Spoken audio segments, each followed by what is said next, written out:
Alrighty. Thanks for joining us here at Raven's Arcana. I am Raven, and I wanted to jump into a different perspective that I have on the Two of Cups. And we're going to jump right in with the Two of Cups. Our visual aid here is the Rider-Waite deck, Two of Cups version. And we'll start out with the astrology associated with this. It's going to be Venus in Cancer. Venus is love, Cancer is emotion. So love and emotion, a deep, loving emotion. So if this is going to represent a marriage or a romantic relationship, it's not going to be a fling. It's not going to be sexual fling or anything like that that's going to fizzle out, if you will. And, you know, this card, when pulled and when reviewed in a reading, usually does mean that. It's going to be a new relationship, a new friendship, a new business venture. It could mean that is beneficial for both parties. It's going to be a good thing here, and you can see that by the two figures, and they appear to be celebrating a union. It appears to be a marriage. There's man and woman, could be man and wife. It doesn't have to be. That could be representing female and male energies, but in this case, it does appear that way. And for most of us, including myself, when we receive this card in a reading, that's what it usually signifies. It's going to usually signify a union. That is good, the Two of Cups. Now, I wanted to dive into the different perspective I have and how I've come up with a completely opposite meaning that this card could possibly have, depending on the spread, depending on the situation. And looking at the card again, we'll just start out with the number 2. So the number 2 in numerology means duality. So there's dual meaning here on the surface.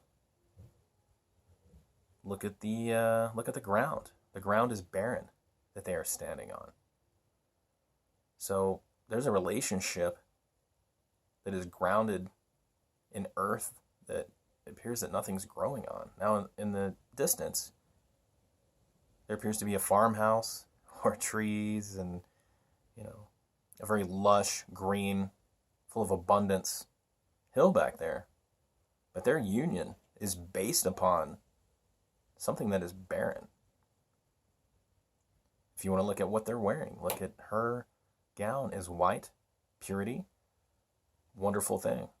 But her cloak, her shawl, whatever garment you want to call that, is blue. Now, while that is emotion, it's also subconscious. So there's something in the background going on that's cloaking the purity. And his outfit is mostly yellow. So yellow is going to be consciousness. It's going to be positivity. Good things. But we have a balance of subconscious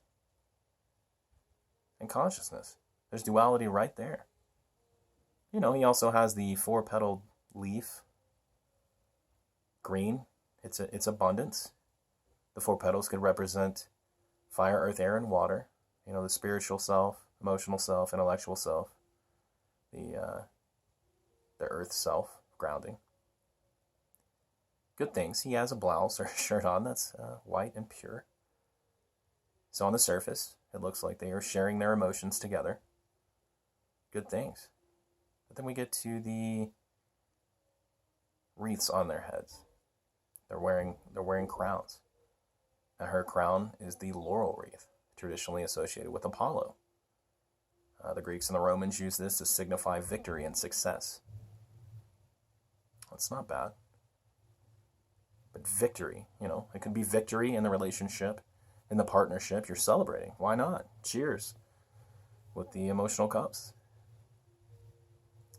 Then we get to his wreath, and his wreath is 12 red roses. I say 12 because there's 6 that you can see, and I assume the other side of that there's going to be 6. So 12 red roses have come to mean a deep emotional love, a celebration of love, a celebration of a union.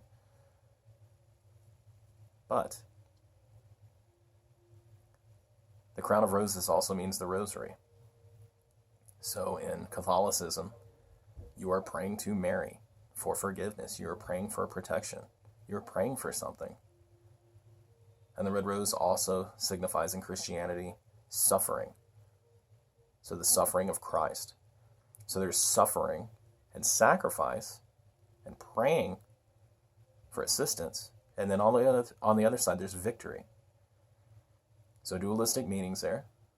And then we get to the caduceus. Now the caduceus is the staff with the two snakes wrapped around it. It has been associated with medicine. That's incorrect. The actual rod of, what's it called? Esculapius. It's the staff with one snake wrapped around it. So this has been incorrectly adapted. I think it's too late. Everyone assumes it means one thing. Anyway, so this is the caduceus is the staff of Hermes, and later Hermes Trismegistus, which is the father of hermetics. So it's going to be alchemy, transition, change, which could be, the search for wisdom. And if we're looking at the traditional meaning of this card, that's a good thing. But then you have the two snakes wrapped around it. Once again, signifying duality. And the snake represents, shedding of skin, new beginnings. But the snake is also very poisonous, or can be. And then we get to the chimera. Now, the chimera is the winged lion head here. What you can't see is the full body of the chimera. Now, the chimera is kind of an ancient being, and it's a fire-breathing female monster. We're not always talking about man and woman, male and female, but just wanted to point that out. The head of the being is the lion, so it can be strength. But women also hunt in the lion's prides, and they can be more vicious than the males. Males tend to be lazy as lions. Duality there, possibly. Has wings, so the wings could refer to the intellect or the air quality, or flight. Moving, fight or flight, right? What you don't see is the body of a goat, and the body of a goat can symbolize abundance, but it also is the symbol of Baphomet and the devil. So there's dualistic meaning there. And the tail of this being is the snake, which, once again, shedding of skin, new beginnings, or it could be poison. So there's a balance here and a dualistic meaning here in almost everything depicted in this card. And I think it's important to know that and not just go in immediately and say, this is a great union. On the surface, it may be a great union. The other thing about the chimera, which is the lion figure with the wings, another definition of that word is illusion, delusion, fantasy, dream. So it's an inversion, or it can be, of what this is depicted on the surface, or what it is depicted on the surface. And the last thing I wanted to go through is that if you didn't know anything about the tarot, if you didn't know anything about the symbolism encoded in all of these cards, and you just read the storyboard, what kind of conclusion would you come to? And I'm going to share my conclusion. Now, I've obviously been front-loaded with all the information that we just talked about, but I tried to look at it on the surface, and we'll just take it from here. So we have the Ace of Cups. Utmost potential, your cup runneth over, you have so much emotion, you don't know what to do with. Now this is the beginning of the cycle. Great card, right?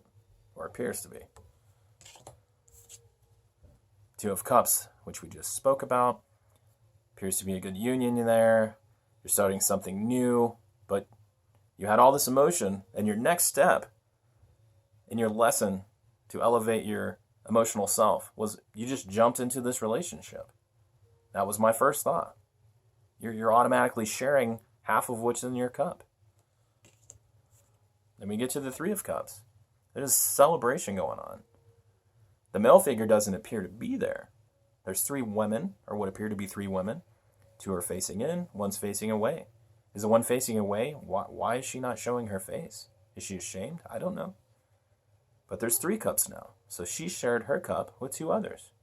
And I'm not saying it's three women. It could be feminine energy. It can be anything. But just looking at the surface here. So there's a celebration, but the man's not involved. Then we get to the Four of Cups. He sees those Three of Cups over there that have been created from the union of him sharing his half. And he appears to be a little distressed. Like he doesn't have a lot of, this card means apathy, but something's going on here. He's not real satisfied. And you also see the One Cup. And it looks to me like that was the cup from the Ace of Cups. Like, hey man, remember this? Remember what you're supposed to do? And then you just immediately started sharing your ale or whatever with someone else. That was the lesson. You just automatically jumped right in. And then we come to the Five of Cups. All the cups are spilled. This is bad. This is emotional loss. So he jumped into this union. Seemed to be a celebration on the other side, the other half of the union. Didn't go well for him. He's contemplating what's going on. And all of a sudden it feels like it's over. And he's extremely sad. There's turmoil here. Which forces him, with the Six of Cups, to go back to, nostalgia. The good old days. Thinking about how it was, childlike behavior here. I just, got to reset. Once he does that, he's going to go to the Seven of Cups. He has so many choices here. How do I choose? How do I choose between all of these choices? And eventually, the Eight of Cups, he's going to walk away from all these choices. He's going to turn his back on it. And he appears to be, with the walking stick, blazing a new path. Or taking a different path. And possibly starting that journey that he should have started right after he was shown the Ace of Cups. And when he takes that path, he ends up being fat and happy. It worked out for him. He made the right choice. He had to go through some loss, through stress and emotional, sadness to get there. But now he's fat and happy after he took that path that he was probably supposed to take. And then he finds someone else to share it with. Looks like he has a family. Joy and happiness. It's all sun and rainbows. So I just wanted to share my perspective and my thoughts on the Two of Cups. I definitely appreciate you hanging out with me. And if you like the video, give us a like, please. If you dig the channel, give us a subscribe. And as always, thank you for your time and enjoy the rest of your day.